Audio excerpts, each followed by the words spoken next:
Hi everyone. Today is our second day reading Bad Blood by Will Weaver. Go ahead and give a brief recap of what we read yesterday. We got to know a little bit about Jared and his family.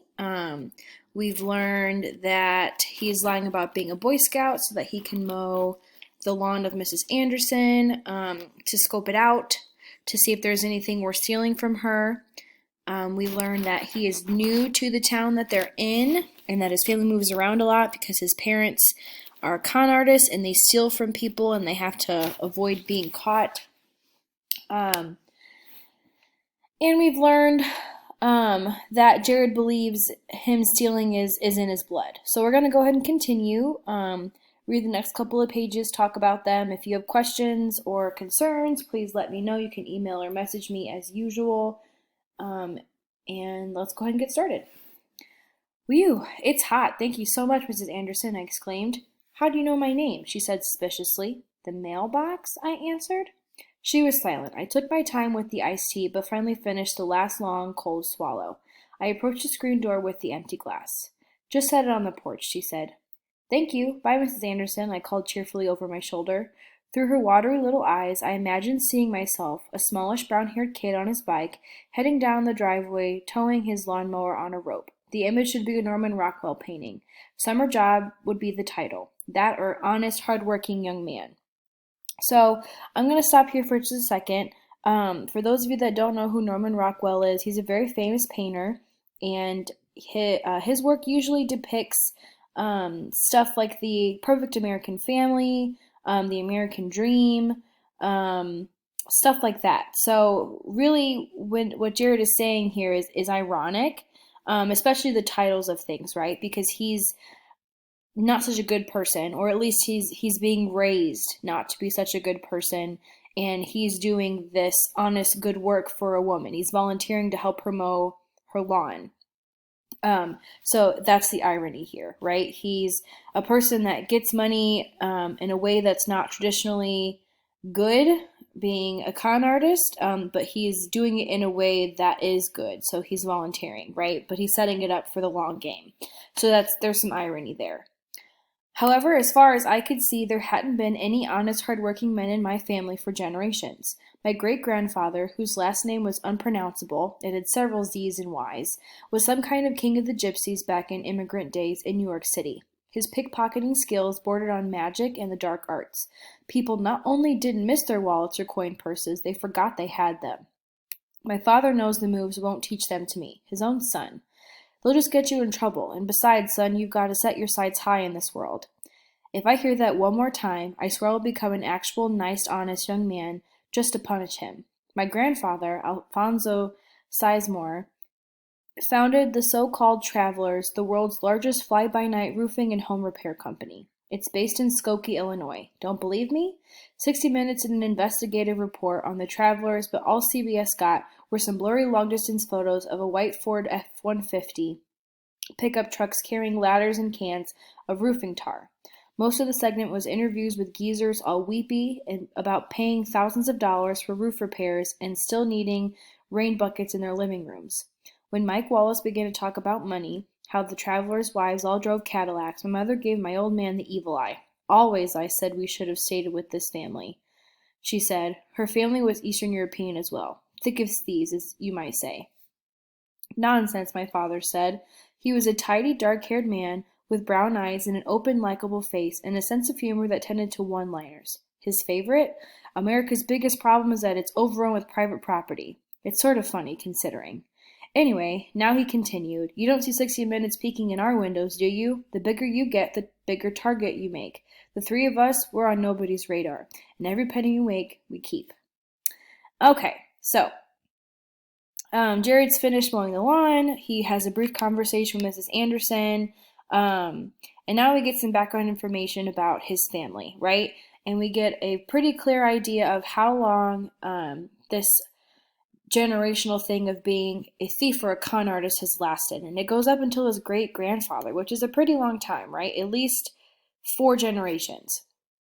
So his great-grandfather was an immigrant from Eastern Europe, and he moved to New York City where he did a lot of pickpocketing. His grandfather, his dad's dad, uh, ran scams against old people, saying they were going to fix their roof, charging them the amount of money it would take to fix the roof, and then actually not fixing it, just so that they could have a lot of money.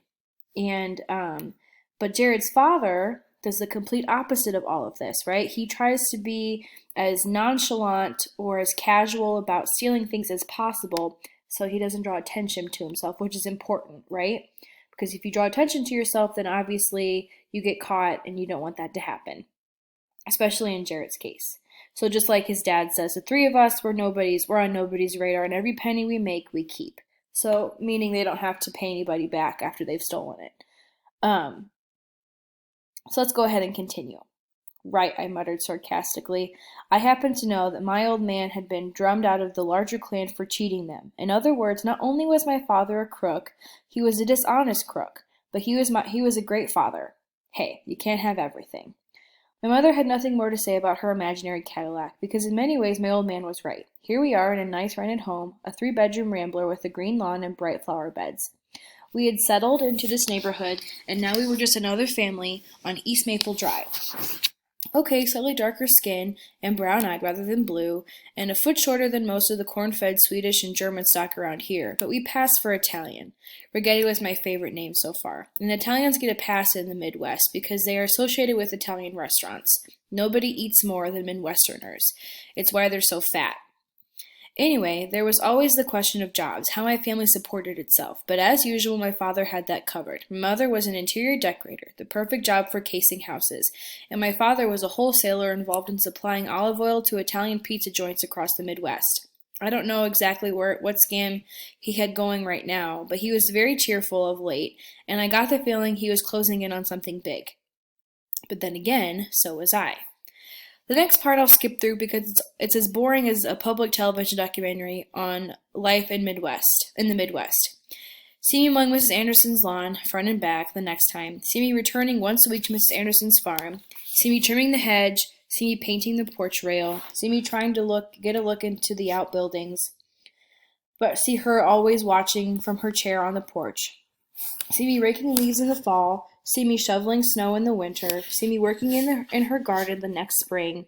See me waiting for my chance at what I didn't know. See me inside her gloomy house, having my snack, politely munching a sugar cookie and sipping my iced tea. See me checking drawers in the kitchen, desks in the living room, the first time she left me alone. See me notice one day through the parlor doors, never quite opened this far, a photo display on the wall like a shrine in a church, except this was a shrine to a soldier. That man on the wall, is that your husband? Mrs. Anderson stiffened. No, she said abruptly, and hurried to shut the parlor door. The next week when I arrived to work, I knocked and knocked. It wasn't locked, so I stepped inside. Mrs. Anderson was in the parlor just sitting, staring at the soldier on the wall. It's like she hadn't moved for an entire week. Okay, so we know that Jared's dad no longer talks to his side of the family. And we learn that Jared's dad cheated his family out of whatever money it was. So he got kicked out of the bigger clan. So really his whole idea of being small so that there isn't a target is probably just a cover for the fact that he got himself into some trouble with the family and is no longer a part of it. So we know that Jared's mom and dad kind of went off by themselves. We also know that they are Eastern European, and as Jared has said, he has darker skin and darker hair than the other people in town, so they kind of stick out. But of course, like his dad always does, he thinks of everything, and so they decided to change their last name to Rigetti as a cover. And according to Jared, this is because Italians get a pass in the Midwest because of Italian restaurants, right? I don't know about you guys, but I love Italian restaurants. And so that's kind of their thought process behind making sure nobody really pays much attention to them. We also get some information about how his dad comes up with job ideas. So his mom is in on the whole scheme too, isn't she? She's interior decorator, which Jared says is the perfect job for casing houses. So she gets to go in and decorate people's houses and also see if there's anything that is worth stealing, which is important, right? And as far as his dad's job goes, it's also important too because he can figure out what businesses are worth stealing from as well. Um, so then we get into how long Jared's been working for Mrs. Anderson, and it's been close to a year. So he kind of briefly goes over everything, but we get a little bit more information about Mrs. Anderson as well. So we know that he's been helping take care of her farmhouse for at least a year, um, and that Jared has slowly worked his way into the house. So now he's having snacks inside, talking to her inside of her house.